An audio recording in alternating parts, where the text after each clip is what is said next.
ನಮ್ಮ ಜನ ಡೈಲಿ ಓಡಾಡೋದಕ್ಕೆ ಸಾಮಾನು ತರೋದಕ್ಕೆ ಕೊತ್ತಂಬರಿ ಸೊಪ್ಪೆಲ್ಲ ತರೋದಕ್ಕೆ ಈಸಿ ಆಗುತ್ತೆ ಅಂತ ಅಂದ್ಬಿಟ್ಟು ಮೊಪೆಡ್ ತಗೊಳ್ತಾರೆ.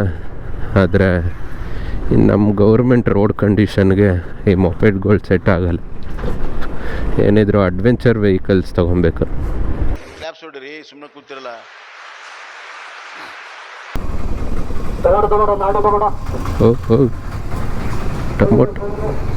ಟೊಮೊಟೊ ಏನು ಗುರು, ಫುಲ್ಲು ಫ್ಯಾಕ್ಟ್ರಿ. ಈ ಕಡೆನೂ ಫ್ಯಾಕ್ಟ್ರಿ, ಈ ಕಡೆನೂ ಫ್ಯಾಕ್ಟ್ರಿ, ಎಲ್ಲ ಕಡೆ ಫ್ಯಾಕ್ಟ್ರಿ. ಏನು ಗುರು ನೀನು ಇಂಡಸ್ಟ್ರಿಯಲ್ ಏರಿಯಾಗೆ ಬಂದ್ಬಿಟ್ಟು ಫ್ಯಾಕ್ಟ್ರಿ ಇಲ್ಲದೆ ಇನ್ನೇನಿರುತ್ತೆ.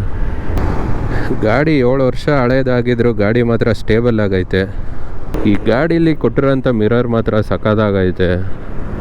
ಇದನ್ನು ತೆಗ್ದು ನಂದು ಹಿಮಾಲಯನ್ ಗಾಡಿಗೆ ಹಾಕೊಬೇಕು, ಅವಾಗ ನೀಟಾಗಿ ಕಾಣಿಸುತ್ತೆ. ಈ ಥರದ್ದು ಮಾಡ್ಲು ಕರ್ನಾಟಕದಲ್ಲಿ ಒಬ್ಬರೇನೋ ನಿಮ್ಮ ಜೊತೆಗಾರ ಯಾರು ಅವರಪ್ಪ? ಇದೊಂದೇ ಮಾಸ್ಟರ್ ಪೀಸ್. ಇದು ಸುಜುಕಿ ಆಕ್ಸಿಸ್ 125 BS4 ಗಾಡಿ. ಈ ಗಾಡಿ ಬರೋಕ್ಕಿಂತ ಮುಂಚೆ ಡಿಯೋ ಗಾಡಿದು ಫುಲ್ಲು ಕ್ರೇಜ್ ಇತ್ತು. ಈ ಗಾಡಿ ಬಂದಮೇಲೆ ಆ ಕ್ರೇಜ್ನ ಬ್ರೇಕ್ ಮಾಡ್ತು. ಈ ಗಾಡಿನ ಮೇಯ್ನಾಗಿ ಹುಡುಗಿರಿಗಿಂತ ಜಾಸ್ತಿ ಹುಡುಗರೇ ತೊಗೊಂಡವ್ರೆ ಆಕ್ಸಿಸ್ಸು. ಈ ಮೊಪೆಡ್ಡಲ್ಲಿ ಈ ಗಾಡಿ ಬಂದಾಗ ಈ ಥರ ಪವರು ಸ್ಪೀಡ್ ಇರೋಂಥ ಗಾಡಿ ಯಾವುದೂ ಇರಲಿಲ್ಲ ಈ ಗಾಡಿ ಬಂದಾಗ. ಇದಕ್ಕೆ ಮುಂಚೆ ಡಿಯೋ ಇತ್ತು, ಬಟ್ ಇದು ಡಿಯೋಗಿಂತ ಬೆಟರ್ ಪರ್ಫಾರ್ಮೆನ್ಸ್ ಕೊಡ್ತಿತ್ತು ಅಂತ ಅಂದ್ಬಿಟ್ಟು ಎಲ್ಲ ಜನ ಇದಕ್ಕೆ ಸ್ವಿಚ್ ಆದರು.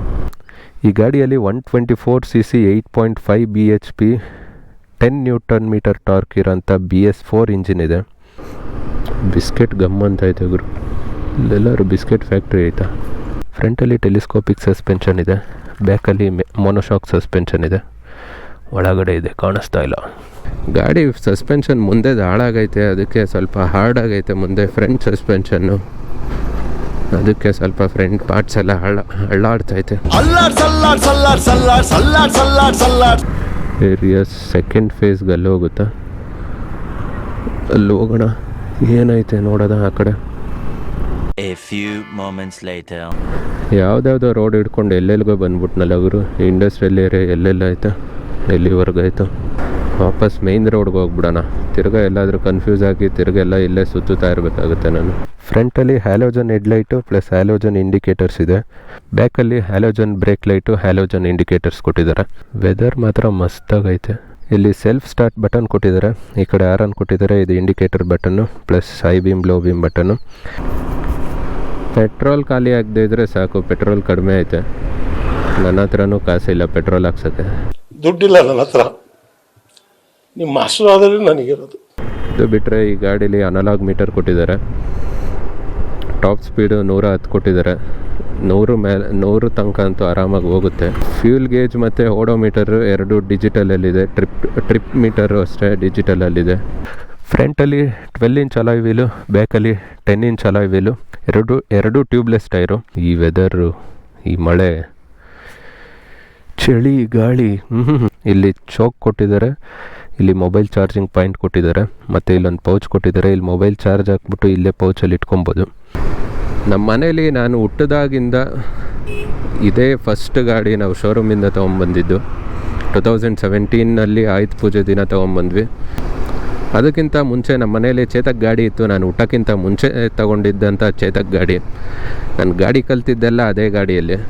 ಆ ಚೇತಕ್ ಗಾಡಿ ಇಂಜಿನ್ ಏನಾದ್ರು ಪ್ರಾಬ್ಲಮ್ ಆಗ್ತು ಅಂದರೆ ಪಾರ್ಟ್ಸ್ಗಳು ಸಿಗ್ತಿರಲಿಲ್ಲ ನನಗೆ. ಅವಾಗ ಅಷ್ಟು ಪಾರ್ಟ್ಸ್ ಎಲ್ಲಿ ಸಿಗುತ್ತೆ ಅಂತ ಅಷ್ಟು ಐಡಿಯಾನೂ ಇರಲಿಲ್ಲ. ಸೊ ಅದಕ್ಕೋಸ್ಕರ ಅವಾಗ ಆ ಗಾಡಿ ಕೊಟ್ಬಿಟ್ಟು ಈ ಗಾಡಿ ತೊಗೊಂಬಂದ್ವಿ.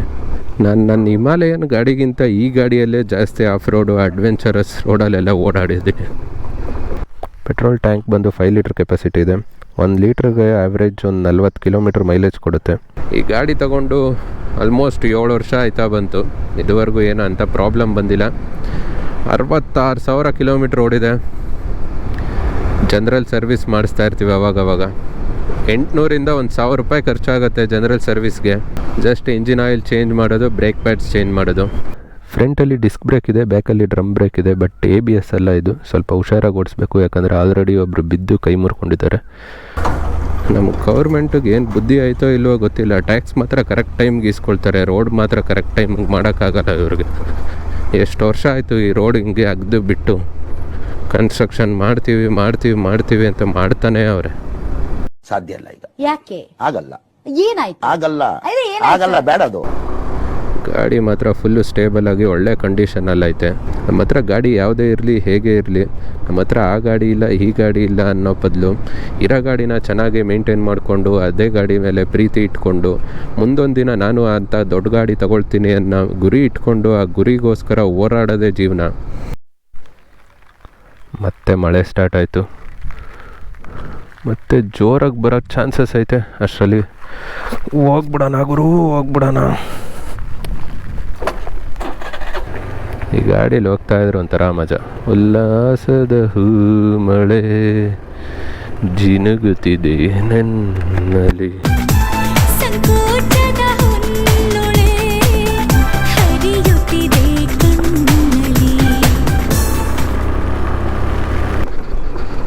ಈ ಕಡೆ ಮಳೆನೇ ಇಲ್ವಲ್ಲ ಗುರು. ಈ ಥರ ಮನೆಗೆ ನೆನ್ಕೊ ಹೋದ್ರೆ ನಮ್ಮ ಮನೇಲಿ ಉಗಿತಾರೆ ಎಲ್ಲೋಗಿದೆ ಏನು ಮಾಡ್ತಿದೆ ಅಂತ. ಈ ಕಡೆ ಹೋಗೋಣ, ಯಾವ ಕಡೆ ಹೋಗೋಣ? ಈ ಕಡೆ ಡಬಲ್ ರೋಡ್ ಇದೆ, ರೋಡ್ ಚೆನ್ನಾಗಿದೆ ಅನಿಸುತ್ತೆ. ಮತ್ತೆ ಭೇಟಿಯಾಗೋಣ. ನಮಸ್ಕಾರ.